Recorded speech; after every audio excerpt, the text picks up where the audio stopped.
விறுவிறுப்பான அரசியல் நிகழ்வுகள் குறித்த ஆய்வுகள், நியாயங்களின் நிறம் மாறாத கூர்மையான விமர்சனங்கள், தீமைகளை சுட்டெரிக்கவும் நல்ல அரசியலை வளர்த்தெடுக்கவும் அறிவார்ந்த விவாதங்கள், இளைய தலைமுறையிடம் விழிப்புணர்வை ஊட்டும் விரிவான வரலாற்று விளக்கங்கள், கலை, இலக்கியம், ஆன்மீகம், பண்பாடுகளை படம் பிடித்து காட்டும் கருத்தோவியங்கள் வாரந்தோறும் உங்கள் தமிழருவி தர்பாரில் அணிவகுக்கும்.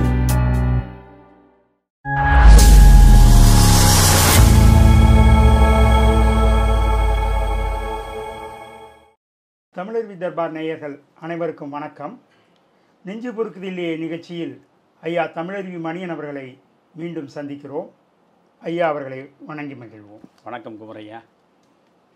ஐயா, பெருந்தலைவர் காமராஜரை பற்றி திமுக எம்பி சிவா சில அவதூறுகளை சொல்லியிருக்கிறார். அது பற்றி சில விளக்கங்களை உங்களிடம் கேட்டு தெரிந்து கொள்ள விரும்புகிறோம். 1967 முதல் பெருந்தலைவரின் அடியொட்டி பயணிப்பவர் நீங்கள். உங்களை தவிர சரியான விளக்கம் தருவதற்கு தமிழ்நாட்டில் எவரும் இல்லை என்றே நாங்கள் கருதுகிறோம்.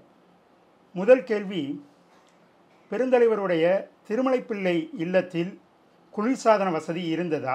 குளிர்சாதன வசதி இல்லாமல் பெருந்தலைவரால் இருக்க முடியாதா? திருச்சி சிவா அவர்கள் எப்பொழுதுமே நான் மதிக்கக்கூடிய ஒரு நல்ல நண்பர். ஏனென்றால் திராவிட முன்னேற்றக் கழகத்தினுடைய தளபதிகளில் தரம் தாழாமல் பேசக்கூடியவர் என்று நேற்று வரை நான் அவரை பற்றி ஒரு உயர்ந்த மதிப்பீடு வைத்திருந்தேன்.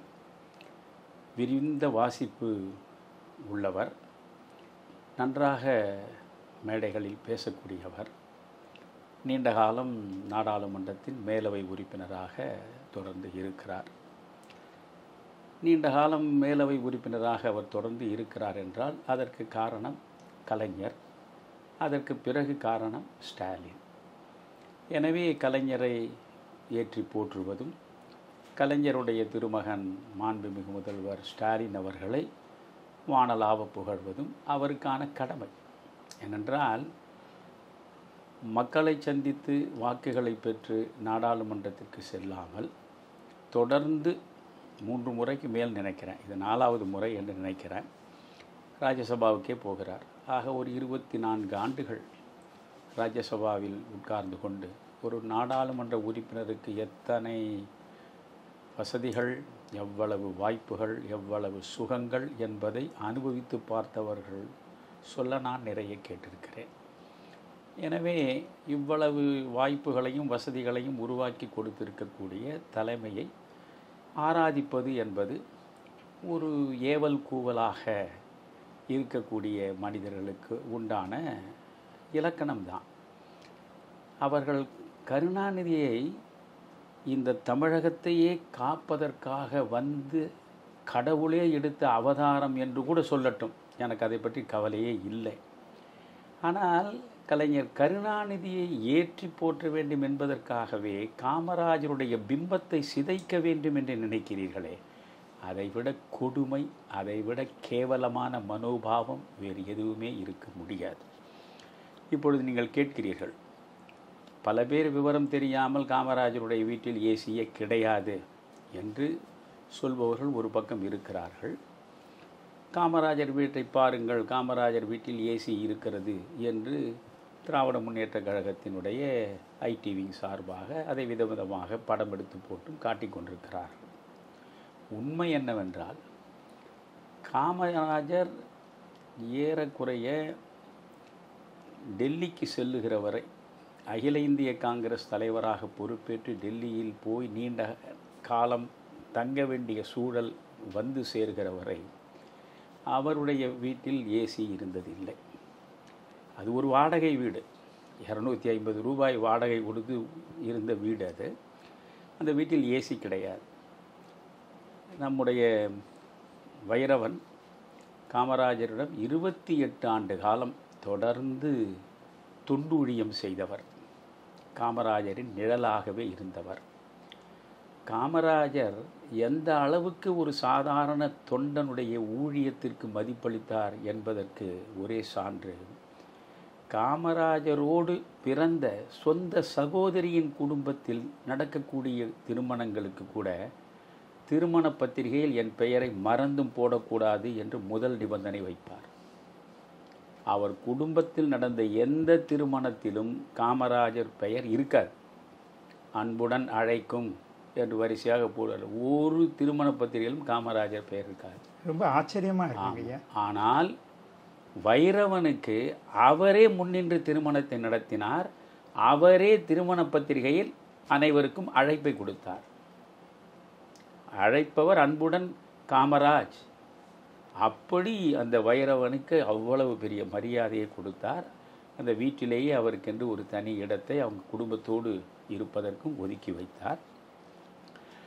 அந்த வைரவன் 28 ஆண்டு காலம் காமராஜரின் நிழலாக இருந்தவர். அவர் காமராசருடன் 1/4 நூற்றாண்டு என்று ஒரு நூல் வெளியிட்டிருக்கிறார். நிறைய செய்திகளை அதில் ஒரு பதிவு செய்திருக்கிறார். அன்றாட காமராஜருடைய வாழ்க்கை முறை, காமராஜருடைய எளிய உணவு, காமராஜரை நோக்கி வருபவர்கள், அவரிடம் அவர் எப்படி நடந்து கொள்வார் என்பதிலிருந்து பல்வேறு தகவல்களை அதில் பரிமாறுகிறார். அதில் 223வது பக்கத்தில் காமராஜருடைய படுக்கை அறையில் ஒரு ஏசி குளிர்சாதன பெட்டி பொருத்தப்பட்டது என்று ஒரு பதிவை அவர் போட்டிருக்கிறார். ஆக காமராஜருடைய வீட்டில் அவர் படுக்கக்கூடிய படுக்கை அறையில் ஒரு ஏசி பெட்டி இருந்திருக்கிறது. நீங்கள் மற்ற தலைவர்களெல்லாம் இருக்கிறார்களே, திராவிட மாடல் அரசு நடத்தக்கூடிய மாபெரும் தலைவர்கள், அவர்கள் அத்தனை பேர் வீடுகளுக்கும் சென்றால் சென்ட்ரலைஸ்டு ஏசியாகத்தான் இருக்கும். கழிப்பறையிலே இருந்து படுக்கை அறையிலே இருந்து பார்க்கும் அறை முழுவதும் ஏசி இல்லாமல் அவர்களால் ஒரு நிமிடம் இருக்க முடியாது. ஆனால் இவர் படுக்கை அறையில் மட்டும் ஒரு ஏசி இருந்தது. அதுவும் எப்பொழுதென்றால், இவர் அகில இந்திய காங்கிரஸ் கமிட்டி தலைவராக பொறுப்பேற்று டெல்லிக்கு செல்கிறார். டெல்லியில் எப்பொழுதுமே ஏப்ரல், மே, ஜூன், ஜூலை மாதம் வரையில் மனிதனால் சகிக்க முடியாத அளவுக்கு கோடை வெயில் கொளுத்தும். அந்த வெயிலின் வெம்மையை தாங்கவே முடியாது. நான் ஓரிரு முறை என் நண்பனுக்காக அங்கே போய் படாத பாடுபட்டிருக்கிறேன் அந்த வெயில் காலத்தில். அதனால் அந்த எந்த அகில இந்திய அளவில் இருக்கக்கூடிய தலைவர்கள், அந்த டெல்லியில் வரிசையாக நீங்கள் பார்த்தால் அத்தனை தலைவர்களுடைய வீடுகளிலும் ஏசி இருக்கும். காமராஜருக்கும், அவர் 70 வயதை கடந்த நிலையில் இருப்பவர், வயது முதிர்ந்தவர், உடல்நிலை தளர்ந்தவர். அவர் அந்த வெயிலை பொருட்படுத்த முடியாது என்பதனால் அவருக்கு அங்கே ஒரு படுக்கை அறையில் ஏசி பொருத்தப்பட்டது. அதற்கு பிறகுதான் இங்கே அவருடைய கடைசி காலத்தில் இங்கேயும் அவருக்கு ஒரு ஏசியை அந்த படுக்கை அறையில் பொருத்தினார்கள். அதுவரையில் படுக்கை அறையில் வைரவனே சொல்கிறார், ஜன்னல் முழுவதையும் திறந்து வைத்து விடுவார். சாளரங்களை திறந்து வைத்து இயற்கையான காற்றை அனுபவித்தபடி தான் அவர் கண்ணுறக்கம் கொள்வார். கடைசி காலத்தில்தான் அவருக்கு ஒரு ஏசி வைக்கப்பட்டது. அதிலும் ஆச்சரியம் என்னவென்றால், அவருடைய படுக்கை அறையை ஒரு நாளும் அவர் படுப்பதற்கு முன்பு கதவை தாழ் போட்டுவிட்டு படுக்க மாட்டார். அதுதான் ஒரு துறவிக்குரிய லட்சணம். புரிகிறதா? ஒரு துறவிக்குரிய உண்மையான லட்சணம் அதுதான். நீங்கள் திருப்பராய்த்துறையில் ராமகிருஷ்ண மடம் சார்ந்த கல்வி நிறுவனம் இருக்கிறது. சின்மயானந்தா அதை நிர்வகித்தவர். சி சுப்பிரமணியத்தினுடைய சித்தப்பா அவர் ஒரு துறவி. அவர் தங்கி இருக்கிற அறையின் எல்லா ஜன்னல்களும் திறந்திருக்கும், கதவும் எல்லா காலமும் திறந்திருக்கும். ஒரு கதவோ சன்னல்களோ மூடப்பட்ட நிலையில் இருக்காது. அப்படி ஒரு திறந்த வெளிப்படையான ஒரு வாழ்க்கை. அவர் துறவி வாழ்ந்தார், ஆனால் ஆன்மீக துறவி வாழ்ந்தார். அரசியல் துறவியாகிய இவரும் ஜன்னலை திறந்து வைத்துவிட்டு கதவை திறந்து வைத்து அது தாழ் போடாமலும் அவர் உறங்கி இருக்கிறார். கடைசி காலத்தில் அவர் வீட்டில் ஒரு குளிர்சாதன பெட்டி பொருத்தப்பட்டது என்பது உண்மை. அரசினுடைய பயணியர்கள் விடுதியில் அப்பொழுது குளிர்சாதன வசதி கிடையாது. பெருந்தலைவர் ஒருமுறை விடுதிக்கு சென்று சிரமப்பட்டார். மரத்தடியில் படுத்து உறங்கினார் என்பதை அறிந்து அப்போதைய முதல்வர் கருணாநிதி எல்லா பயணியர் விடுதிகளின் அறைகளிலும் குளிர்சாதன பெட்டியை பொருத்துவதற்கு ஏற்பாடு செய்தார் என்று கூறுகிறார்கள். இது எந்த அளவுக்கு உண்மை ஐயா? அதாவது ஆங்கிலத்தில் ஒரு பொன்மொழி உண்டு, ஆஃப் ட்ரூத் இஸ் ஒர்ஸ் தேன் அ லை. இந்த பாதி உண்மை பொய்யை விட மோசமானது. இப்பொழுது சிவா சொன்னதில் பாதி உண்மை இருக்கிறது, ஆனால் அதன் பின்பகுதி பொய்யை விட மிக மோசமானது. காமராஜர் மதுரை மாவட்டத்தில் சுற்றுப்பயணம் நிகழ்த்துகிற பொழுது அப்பொழுது அவர் 70 வயது கடந்து விட்டார். அவர் உடல்நிலை தளர்ந்து விட்டது. நானே 1971 தேர்தலில் அவர் பேசிய மேடையில் அவரோடு சேர்ந்து 6 மேடைகளில் பேசியவன் நான். வியாசர்பாடியில் நான் பேசுகிற பொழுது அந்த மேடையில் ஏறுவதற்கே அவர் சிரமப்பட்டார். அவருக்கு சர்க்கரை வியாதி வேறு இருந்தது. யாரும் காலை மிதித்து விட்டால் கடுங்கோபம் கொள்வார். அவ்வளவு பாதுகாப்பாக அவரை கொண்டு வந்து மேடையில் உட்கார வைப்பார்கள். அப்படி அவர் சுற்றுப்பயணத்தை எந்த நிலையிலும் கடைசி வரை விடவில்லை. இறக்கும் வரை கிராமமாக மக்களை சென்று சந்திப்பதை அவர் ஒரு நாளும் நிறுத்தவில்லை. அவர் சுற்றுப்பயணத்தை முடித்துவிட்டு இந்த பயணியர் விடுதியில் வந்து தங்குகிறார். அங்கே போதிய அளவுக்கு காற்று வசதி இல்லை. என்ன காற்று வசதி இல்லையே என்று யாரிடமும் அவர் கோபிக்கவும் இல்லை. ஏசி ஏன் பொருத்தப்படவில்லை என்று யாரிடமும் அவர் கேட்கவும் இல்லை. அங்கே இருந்த காவலாளியை அழைத்து இந்த கட்டிலை கொண்டு போய் மரத்தடியில் போடுங்கள், வெளியே இயற்கையான காற்றை நான் சுவாசித்தபடி கண்ணுறங்குகிறேன் என்று சொல்லி அவர்கள் அந்த கட்டிலை மரத்தடியில் கொண்டு வந்து போட்டார்கள். அவர் படுத்தார். அப்பொழுது அவருடைய கால் மாட்டில் ஒரு போலீஸ்காரர் நின்று கொண்டார். உடனே இவர் சொன்னார், நான் தான் படுக்கிறேன், நீ எதுக்கு தேவையில்லாமல் இங்கே எனக்கு காவல் காக்கிற? காலையில் நீ வந்தால் போதும், நீ போயிட்டு வா அப்படின்னு அனுப்பிட்டு அவர் அந்த மரத்தடியில் படுத்திருந்தார். இதுதான் உண்மை. ஸோ சிவா சொன்னதில் இது பாதி உண்மை. இந்த மீதியை இந்த பொய் மோசமான ஒரு அவதூறாக இருக்கிறது.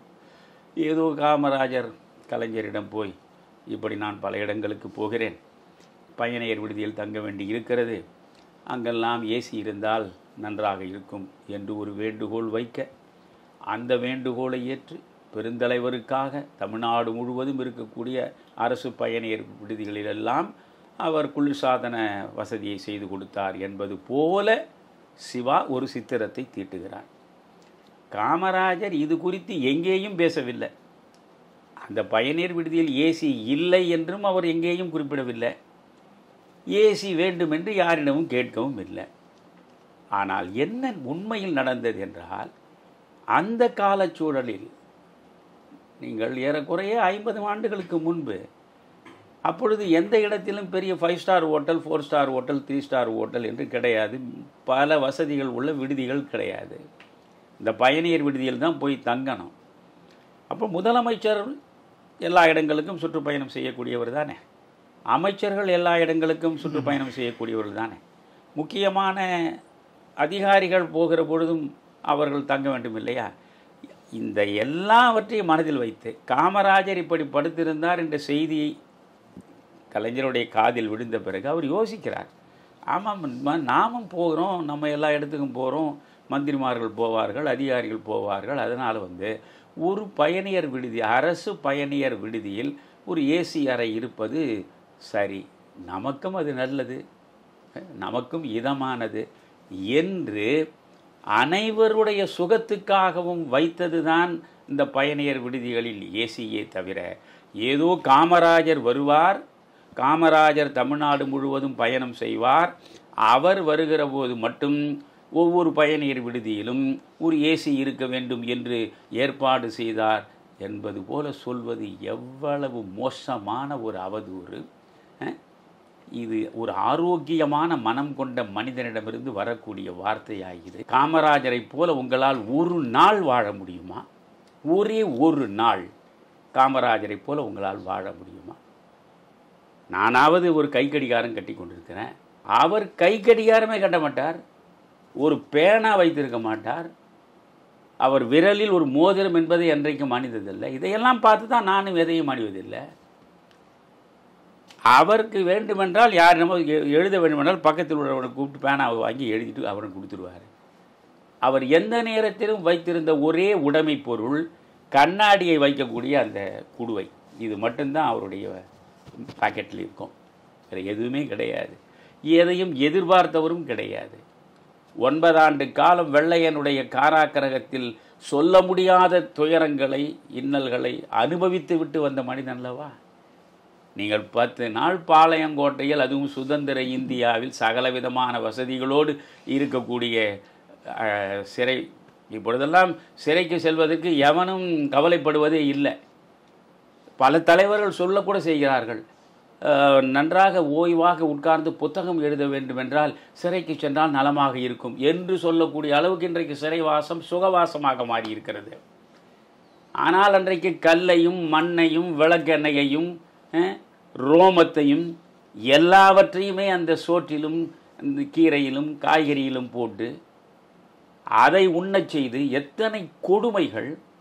காற்றே இல்லாத அறைகளில் கடுமையான கொடுமைகளை 9 ஆண்டு காலம் அனுபவித்த மனிதன் காமராஜ் இல்லையா. அவர் எந்த காலத்தில் எந்த சுகத்தை தேடி சென்றிருக்கிறார்? அவரை போல் உங்களால் ஒரு நாள் வாழ முடியுமா? அவருக்கென்று ஒரு சொத்து உண்டா? நீங்கள் திரும்புகிற திசையெல்லாம் சொத்துக்களை சேர்த்து வைத்திருக்கிறீர்களே. ஒரே ஒரு இடத்தில் ஒரு அடி மண் அவருக்கு சொந்தம் என்று சொல்ல முடியுமா? சொல்லுங்கள். யார் காமராஜர்?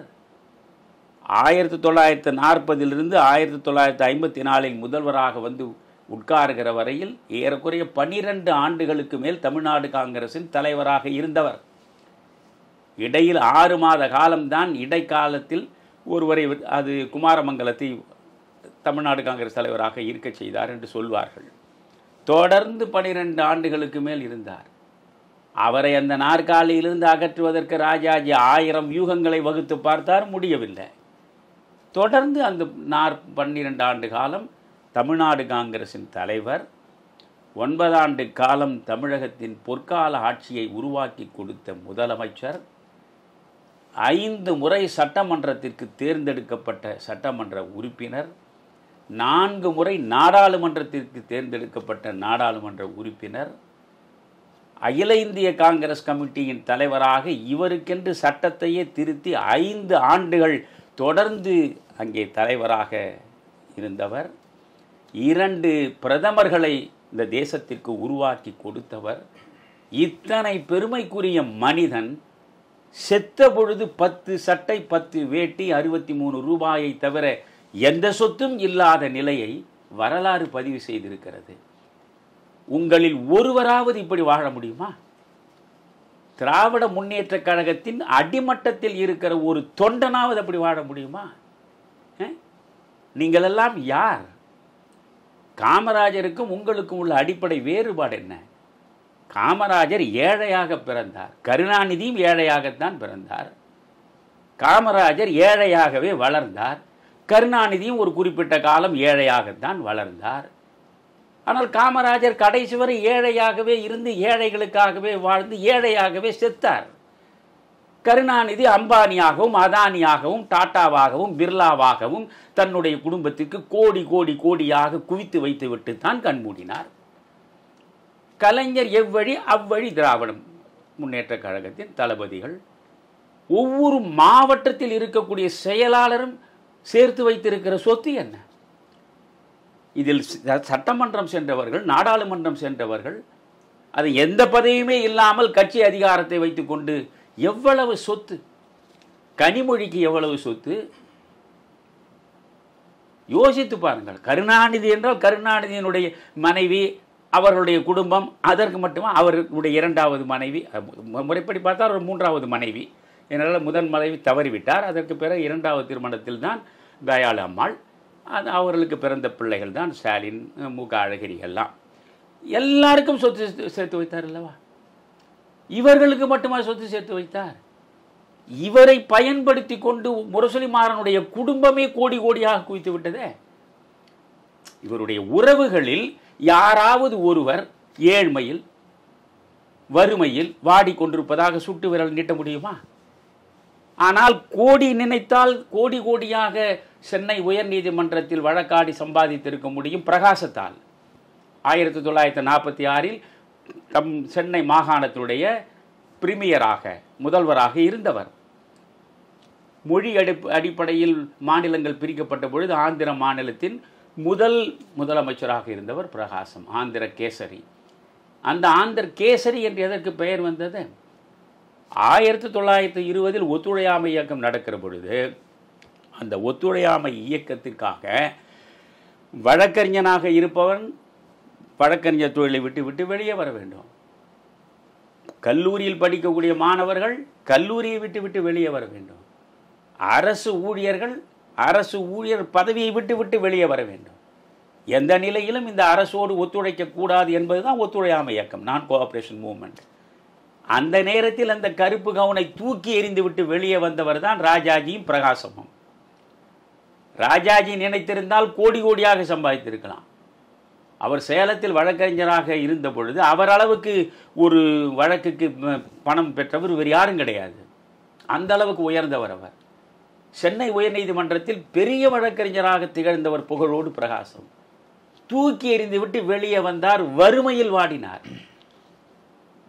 அவர் முதலமைச்சராக இருந்தார் ஆந்திராவில். அந்த ஆந்திராவில் முதலமைச்சராக இருந்த அவருடைய பேரன் அவர் மறைவுக்கு பின்னால் அதே அரசு கடைநிலை ஊழியனாக வேலை பார்த்தான்.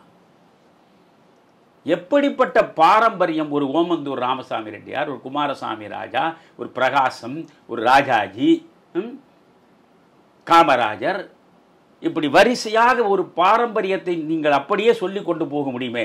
உங்கள் பாரம்பரியத்தின் லட்சணம் என்ன? உங்களுக்கு காமராஜருடைய பெயரை உச்சரிக்கவாவது அடிப்படை தகுதி உண்டா? எந்த தகுதியும் இல்லாமல் சேற்றை வாரி பூசுவதையே வேலையாக வைத்திருக்கிறீர்கள்.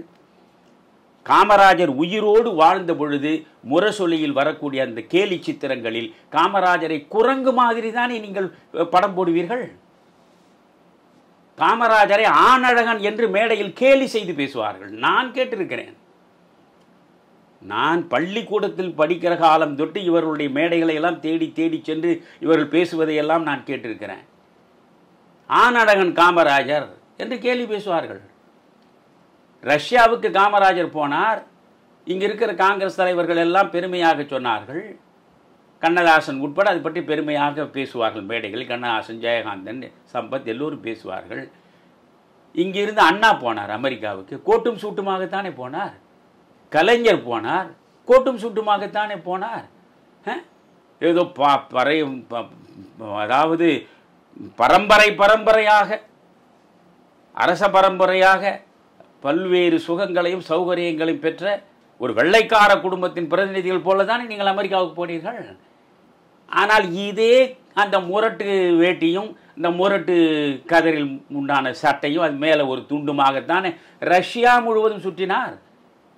அந்த குளிரை கூட பொருட்படுத்தாமல் ரஷ்யா முழுவதும் சுற்றிய பொழுது இதே திமுக மேடைகளில் என்ன பேசினார்கள்?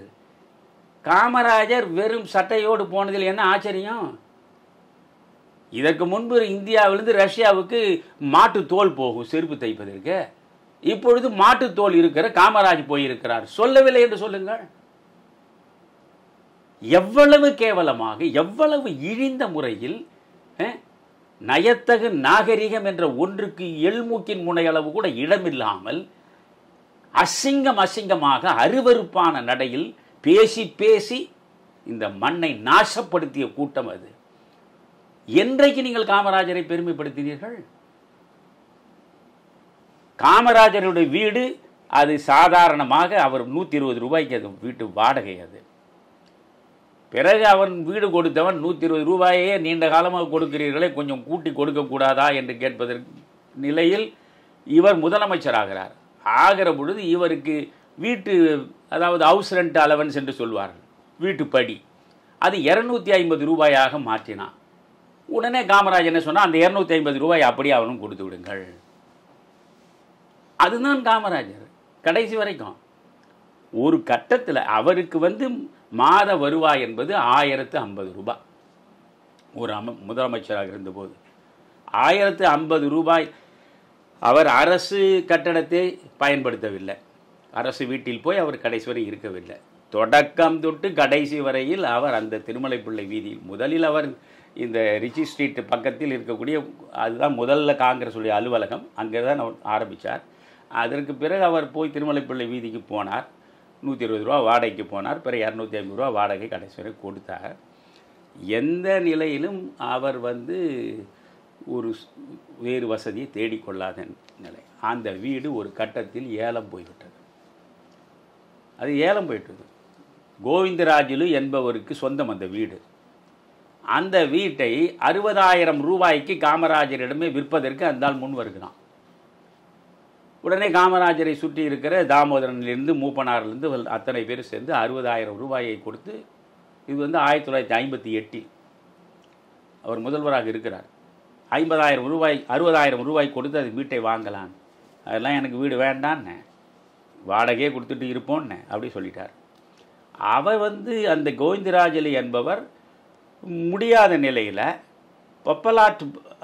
பப்பட்லால் என்கிற ஒரு மார்வாரி அவரிடம் அதை அடமானம் போட்டார். புரியுறதா?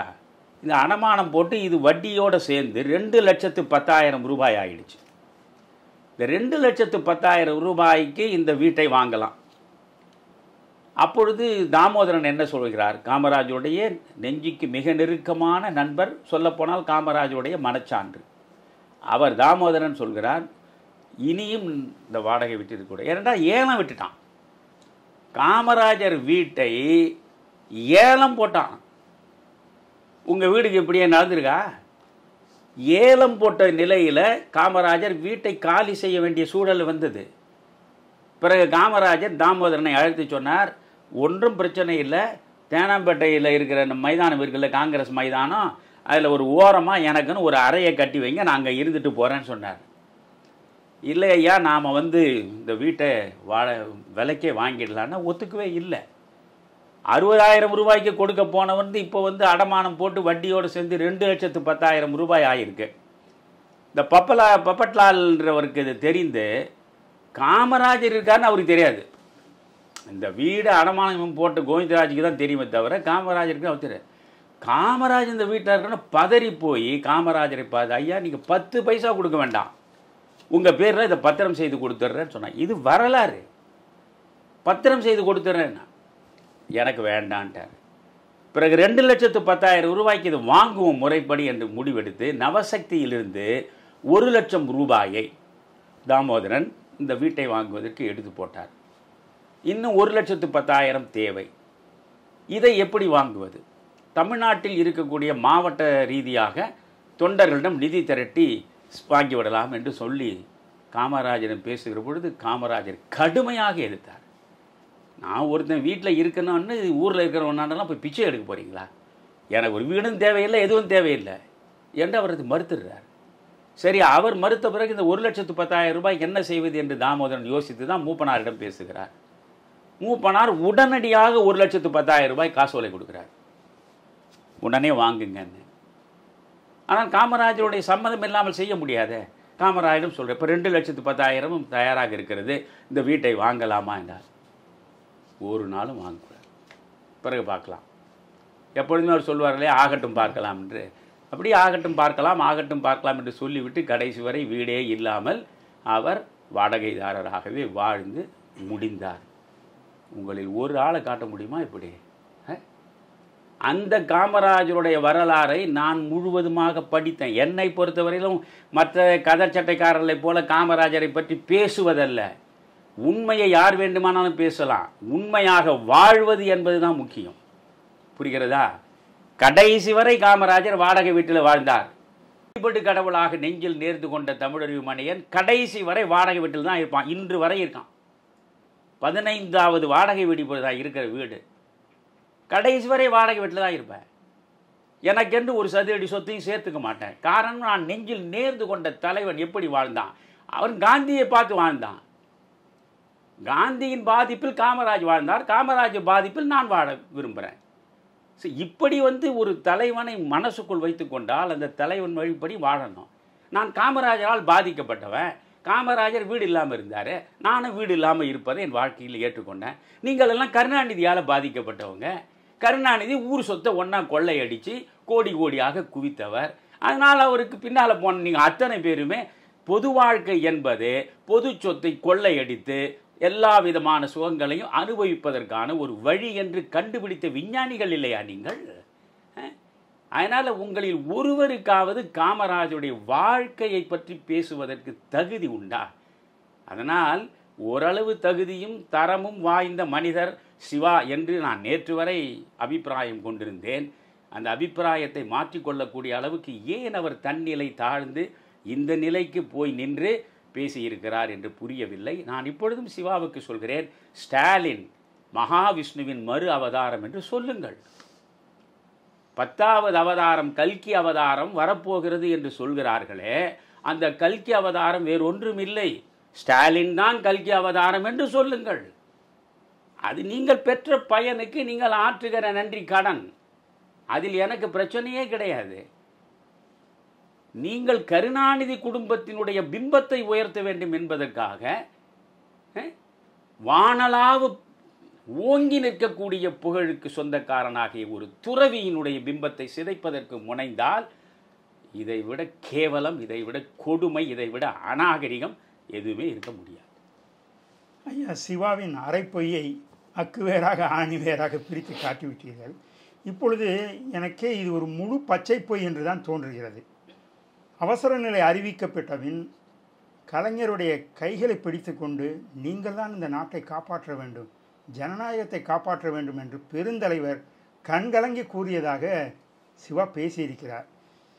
எனக்கு இது பச்சை பொய்யாக இருக்கும் என்பதில் எந்த சந்தேகமும் இல்லை. ஆனால் அதை பற்றிய விளக்கத்தை உங்கள் மூலம் தெரிந்து கொள்ள விரும்புகிறோம் ஐயா. அதாவது குமரையா, இவர்களுடைய லட்சணத்தை 3 வரிகளில் அவ்வளவு சுருக்கமாக, அவ்வளவு செறிவாக, அவ்வளவு அடர்த்தியாக, அவ்வளவு அழகாக சொல்லிவிட்டு போன மனிதன் கண்ணதாசன். அவர் மேடையில் பேசுகிற பொழுது சொல்கிறார், அந்த மேடையில் ஜெயகாந்தன் கண்ணதாசன் பேசினார். அப்பொழுதெல்லாம் நான் முதலில் பேசுவேன். கூட்டத்தை பெரிதாக கூட்டுவதற்கு பேசவும் இல்லையா, ஆரம்ப பேச்சாளர்கள். அப்போ நான் ஒரு சின்ன பையன் தானே, கல்லூரியில் படித்து கொண்டிருக்கின்றேன். அப்பொழுது நான் பேசி முடித்து நான் மேடையில் இருக்கேன். ஜெயகாந்தன் பேசினார். பிறகு கண்ணதாசன் பேசுகிறார். பெருங்கூட்டம் கூடும். ஜெயகாந்தன் கண்ணதாசன் பேசினால் பெருங்கூட்டம். சம்பத் கண்ணதாசன் ஜெயகாந்தன் பேசினால் அது மாநாடு தான், திறந்த வெளி மாநாடு தான். அந்த கூட்டத்தில் பேசுகிற பொழுது கண்ணதாசன் சொன்னார், திமுகவை விமர்சித்து கொண்டே வந்தவர் திமுகவை பற்றி மிக விரிவாக விமர்சிக்க வேண்டிய விஷயமே இல்லை. நான் ரொம்ப சுருக்கமாக திமுகவில் உள்ளவருடைய மனோபாவத்தை சொல்லட்டுமா? பேசி பழகிய பொய், வாங்கி பழகிய கை, போட்டு பழகிய பை, இதுதான்டா திமுகன்னார். அப்படியே கூட்டம் ஆரவாரித்தது. பல நிமிடம் ஆரவாரம், கரகோஷம். இதை விட திமுகவில் உள்ளவர்களை பற்றி விளக்குவதற்கு வேறு வார்த்தையே வேண்டாம். திருக்குறளில் 7 சீர்களில் எவ்வளவோ செய்திகளை வள்ளுவன் சொல்லிவிட்டு போனார் போல, இந்த 3 வரியில் பேசி பழகிய பொய், வாங்கி பழகிய கை, போட்டு பழகிய பை, இதுதான் திமுகவினுடைய லட்சணம்னு சொன்னார். பொய்யையே மூலதனமாக வைத்து வளர்ந்தவர்கள் தான் இவர்கள். இவர்கள் எந்த காலத்தில் எந்த உண்மையை பேசியிருக்கிறார்கள்? எனக்கு என்ன வியப்பு என்றால், கலைஞர் இவரிடம் சொன்னதாக சொல்கிறார்.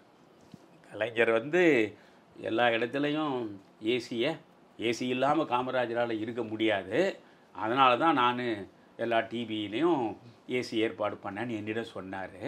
அதே போல் என் கையை பிடிச்சிக்கின்னு இந்த நாட்டையும் ஜனநாயகத்தையும் நீங்கள் தான் காப்பாற்றணும்னு அவ்வளோ உருக்கமாக நெருக்க நிலை காலத்தில் அவர் சொன்னார். அதை சிவாவிடம் சொன்னாராம். சிவா நமக்கு சொல்கிறார். நான் என்ன கேட்குறேன், நடந்தது நடக்காதது, இருப்பது இல்லாதது எல்லாவற்றையும் சேர்த்து தான் அவர் நெஞ்சுக்கு நீதியாக எழுதி வைத்திருக்கிறார். புரிகிறதா? அதில் இப்படி ஒரு மாபெரும் தலைவன், அகில இந்திய காங்கிரசினுடைய தலைவராக இருந்தவர், அகில இந்திய தலைவர்கள் அனைவருமே மதித்து போற்றிய இடத்திலே இருந்தவர், 2 பிரதமர்களையே உருவாக்கியவர், அப்பேற்பட்ட மனிதர் நம்முடைய கைகளை பற்றி கொண்டு, ஐயா கருணாநிதி நீங்கள் தான் இந்த நாட்டையும் ஜனநாயகத்தையும் காப்பாற்ற வேண்டும் என்று உருக்கமாக கேட்டிருந்தால், நெஞ்சுக்கு நீதியில் எவ்வளவு அழுத்தமாக அந்த எழுத்துக்களில் பதிவு செய்திருப்பார் கருணாநிதி. நான் தேடி தேடி பார்க்கிறேன். சிவா சொன்ன பிறகு நெஞ்சுக்கு நீதி முழுவதையுமே, ஏனென்றால் திராவிட முன்னேற்ற கழகத்தை பற்றி என்ன எந்த நேரத்தில் சொல்ல வேண்டுமோ அத்தனையும் என்னால் சொல்ல முடியும். அவ்வளவு ஆதாரங்களும் ஆவணங்களும் என்னிடம் கிடக்கின்றன. நான் உடனே எடுத்து எல்லாவற்றையும் பார்த்தேன். நெஞ்சுக்கு நீதியில் 2ஆம் பாகத்தில் தான் இந்த நெருக்கடி நிலை காலத்தை பற்றி பேசுகிறார். உண்மையில் மானமுள்ள மனிதர்கள் திராவிட முன்னேற்ற கழகத்தில் இருந்தால் இந்த நெஞ்சுக்கு நீதி 2ஆம் பாகத்தில் நெருக்கடி நிலை காலத்தில் திராவிட முன்னேற்ற கழக தொண்டர்களுக்கும் தலைவர்களுக்கும் ஏற்படுத்தப்பட்ட இன்னல்கள், இடையூறுகள், சிறைச்சாலைகள், அவர்கள் பெற்ற மோசமான அனுபவங்கள், ஒரு வார்த்தையை கூட சுதந்திரமாக வெளிப்படுத்த முடியாத அளவுக்கு சூழ்நிலை கைதிகளாக இருந்த நிலை, எல்லாவற்றை பற்றியுமே கலைஞர் இதில் பதிவு செய்கிறார். இது ராஜா அண்ணாமலைபுரத்தில் என்னுடைய மனைவி இருக்கிறார். அது கோபாலபுரத்தில் ஒருவர், ராஜா அண்ணாமலைபுரத்தில் ஒருவர். இப்போ அவங்க சிஐடி நகருக்கு வந்துட்டாங்க. அவன் மனைவியை பார்ப்பதற்கு நான் அங்கே போகிறேன். போய் என் மனைவியின் பெயரை சொல்லிக்கொண்டே போகிறேன். போகிற பொழுது கனிமொழியும் என் மனைவியும் நிற்கிறார்கள். அந்த நேரத்தில் என் மனைவியினுடைய உள்ளாடைகளை, இது எந்த மனிதனும் கூச்சமற்று சொல்ல தயங்குவான், என் மனைவியினுடைய உள்ளாடைகளை இந்த ஐடி நிறுவனம், அது இது வருமான வரித்துறை, மத்திய அரசினுடைய அதிகாரிகள் வந்து ரெய்டு நடத்தி என் மனைவியின் உள்ளாடையை பரிசோதித்த அந்த அவல நிலையை நான் கண்ணால் கண்டு கலங்கினேன் என்று இந்த நெஞ்சுக்கு நீதி 2ஆம் பாகத்தில் அவர் எழுதுகிறார். இந்த அளவுக்கு கொடுமைகளை செய்த அந்த காங்கிரஸ் தான் இப்போ இண்டி கூட்டணி. அந்த காங்கிரஸோடு தான் அவர்கள் கைகுலுக்கி கொண்டிருக்கிறார்கள். இந்த ராகுல் காந்தி நாட்டின் பிரதமராக வர வேண்டும் என்பதற்காக உரத்து குரல் கொடுத்தவர் தான் நம்முடைய ஸ்டாலின். அதில் எவ்வளவு கொடுமைகள் அந்த காலத்தில் ஏற்பட்டன. ஒவ்வொருவரும் மிசா நடராஜன், மிசா முன்சாமி, மிசா தங்கராஜி, மிசா கந்தசாமி, எந்த பக்கம் பார்த்தீங்கன்னாலும் எல்லாம் மிசா மிசா மிசா. ஏனென்றால் அவ்வளோ பெரிய தியாகிகள் அவர்கள். அப்பேற்பட்டவர்கள் 1980 இந்திரா காந்தியோடு கூட்டணி வைத்து நேருவின் மகளே வா, நிலையான ஆட்சியை தா என்று முழங்கிய அந்த கணத்திலேயே மிசா ஓடிவிட்டது. எல்லாம் அதற்கு பிறகு மிஸ் ஆகிவிட்டது. என்ன, இப்படி ஒரு மானங்கெட்ட சுயமரியாதையே இல்லாத, பதவியை தக்க வைத்துக் கொள்வதற்கு எதையும் செய்யக்கூடிய பரிவாரம் நீங்கள். அதில் நெஞ்சுக்கு நீதி 2ஆம் பாகத்தில் 488வது பக்கத்திலிருந்து 493வது பக்கம் வரை 5 பக்கம் காமராஜ் மறைவுக்கு பிறகு நிகழ்ந்தவற்றை பதிவு செய்கிறார் கருணாநிதி. அப்பொழுது ரகசியமாக காமராஜரை சந்தித்தது, நெருக்கடி நிலை பற்றி இருவரும் தகவல்களை பரிமாறிக்கொண்டது, அடுத்து என்ன செய்யலாம் என்று ஆலோசித்தது என்பது குறித்தெல்லாம் அதில் தெளிவாக அவர் எழுதி கொண்டே வருகிறார். பல நேரங்களில் நாங்கள் சந்தித்திருக்கிறோம். சில பொழுதுகளில் யாருக்கும், ஏனென்றால் நெருக்கடி நிலை காலம், யாருக்கும் தெரியாமல் இருப்பதற்காக பூந்தமல்லி நெடுஞ்சாலை, சென்னை பூந்தமல்லி நெடுஞ்சாலையில் ஒரு புகழ்பெற்ற மருத்துவருடைய வீட்டில் காமராஜரும் நானும் மாலை 5:30 மணி முதல் 8:30 மணி வரை 3 மணி நேரம் சந்தித்து உரையாடினோம் என்று அதில் பதிவு செய்கிறார். அந்த டாக்டர் பெயரை அவர் குறிப்பிடவில்லை. ஆனால் காமராஜருடைய உதவியாளராகவும், காமராஜருக்கு பிறகு பக்தவச்சலத்தின் உதவியாளராகவும், பக்தவச்சலத்திற்கு பிறகு அரியணையில் அமர்ந்த அண்ணாவுக்கும் உதவியாளராகவும் இருந்தவர் தான் சாமிநாதன் என்பவர்.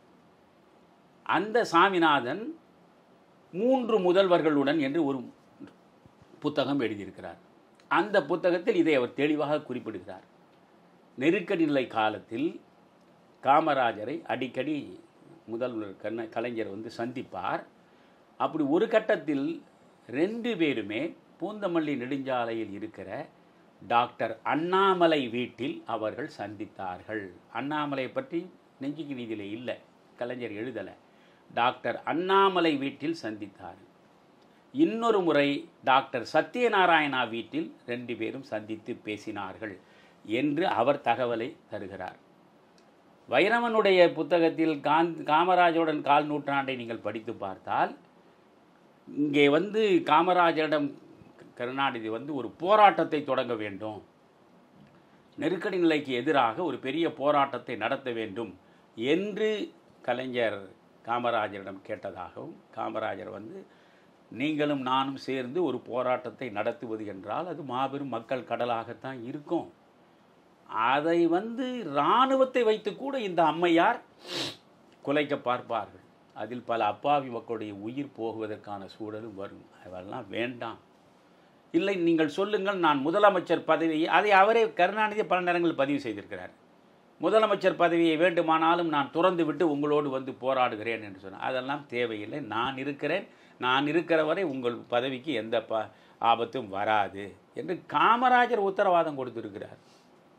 ஏனென்றால் அன்றைக்கு இந்தியாவிலேயே 2 எதிர்க்கட்சி இந்திராவை எதிர்க்கக்கூடிய மாநில அரசுகளாக ஒன்று குஜராத்தும் இன்னொன்று தமிழ்நாடும் தான் இருந்தது.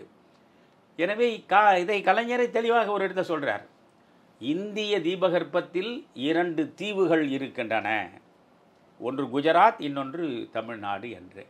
ஆக இவருடைய பதவி பறிபோகாமல் பார்த்து கொள்வதற்கு நான் இருக்கிறேன், என்னை மீறி உன் மீது இந்திரா காந்தி கை வைத்து விட மாட்டார் என்று கருணாநிதிக்கு காமராஜர் பாதுகாப்பு கவசமாக இருந்தார். கருணாநிதிக்கு காமராஜர் அதற்கான உத்தரவாதத்தை எல்லாம் கொடுத்து அவரை சரிப்படுத்தி அவரை கம்பீரமாக நீங்கள் எதிர்ப்பு நிலையில் இருங்கள் என்று சொன்னார் என்பதுதான் வரலாறு. நான் சிவா சொல்லட்டும், சிவா நன்றாக படிக்கக்கூடியவர் தானே. உங்கள் தலைவர் எழுதிய நெஞ்சுக்கு நீதி, ஒரே ஒரு இடத்தில் காமராஜர் என் கையை பிடித்து கொண்டு நீதான் இந்த நாட்டையும் ஜனநாயகத்தையும் காக்க வேண்டும் என்று சொன்னார் என்று எழுதியிருந்தால் காட்டுங்க, காட்டுங்க எழுதியிருந்தால். எந்த இடத்திலும் இது போன்ற ஒரு பதிவே கிடையாது. அப்படி காமராஜர் உருகி கருணாநிதியிடம் பேசுவாரா? ஜெயபிரகாஷ் நாராயணிடம் பேசினார் என்றால் நம்மால் அதை ஏற்றுக்கொள்ள முடியும். காமராஜர் எப்படி தேசத்தின் பெருந்தலைவரோ அப்படி ஜேபி தேசத்தின் பெருந்தலைவர். காமராஜரை வியந்து போற்றிய மாபெரும் தலைவர் ஜேபி. காமராஜரும் திருமணம் செய்து கொள்ளவில்லை, ஜேபி திருமணம் செய்தும் பெண்ணின்பத்தை அனுபவிக்க கூடாது என்று மனைவியை சகோதரியாக நினைத்து வாழ்ந்தவர். ஜேபியை போன்றெல்லாம் மனிதர்கள் வாழ்வது என்பதை யோசித்து பார்க்க வேண்டும். ஆன்மீக துறையில் ராமகிருஷ்ண பரமஹம்சர் தன் மனைவி சாரதா அம்மையார் இருந்தார். ஆனால் மனைவியை சகோதரியாக மகளாக நினைத்தாரை தவிர மனைவியாக அவர் ஒருபோதும் பார்க்கவில்லை என்பார்கள்.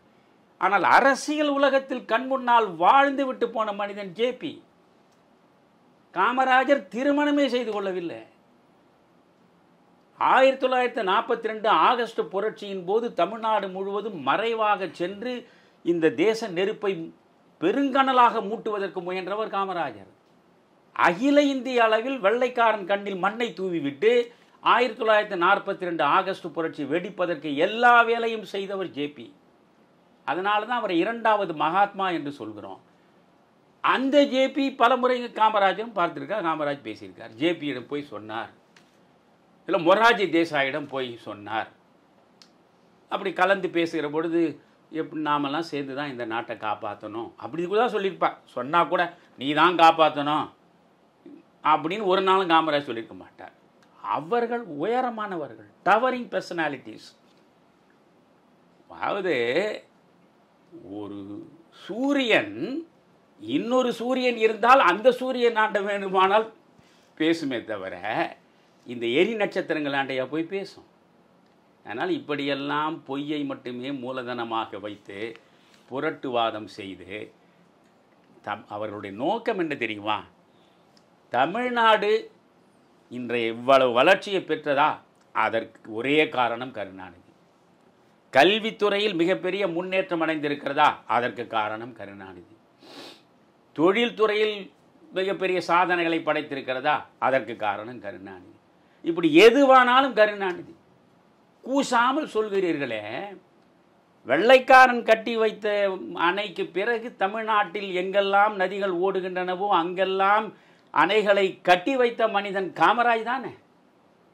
உங்கள் காலத்தில் ஒரே ஒரு அணை, திருச்சிக்கு பக்கத்தில் நீங்கள் ஒரே ஒரு அணையை கட்டினீங்க, அது ஒரு நாள் பெய்த மழையிலே காணாமல் போயிடுச்சு. காமராஜர் அணை கட்டினார், இந்த கருணாநிதியும் அணை கட்டினான் என்று வரலாற்றில் இடம்பெற வேண்டும் என்பதற்காக திருச்சி மாவட்டத்தில் குடகனாறு அணையின் மீது ஒரு அணையை கட்டினீர்கள். கடும் மழை பொழிந்தது, பொழிந்த மழை நின்றது, நின்ற பிறகு பார்த்தால் அணையே காணாமல் போனது. இதுதான் உங்கள் வரலாறு. எந்த வளர்ச்சியாக இருந்தாலும் அந்த வளர்ச்சியினுடைய அடித்தளம் காமராஜ் என்பதை வரலாறு பேசும். கடைசி தமிழன் உள்ள வரையில் பெருந்தலைவர் காமராஜருடைய புகழை, அவருடைய எளிமை சார்ந்த துறவு வாழ்வை ஒருவனாலும் களங்கப்படுத்திவிட முடியாது. 1000 சிவாக்கள் வந்தாலும் நடக்காது. இதற்கு மேல் இவர்கள் குறித்து பேச வேண்டிய அவசியம் இல்லை என்று நான் நினைக்கிறேன். குமரையா, வெகு சிறப்பு ஐயா. இது போன்ற ஒரு அருமையான விளக்கத்தை தமிழக மக்கள் கேட்டு ரசிக்க வேண்டும், பார்த்து புரிந்து கொள்வார்கள் என்று நம்புகிறேன். தமிழறி தர்பார் நேயர்களே, உங்களை மீண்டும் அடுத்த நிகழ்ச்சியில் சந்திப்போம். ஐயாவுக்கு நன்றி கூறி விடைபெறுகிறோம். வணக்கங்கள். வணக்கம் குமரையா. நன்றி. வணக்கம். வணக்கம்.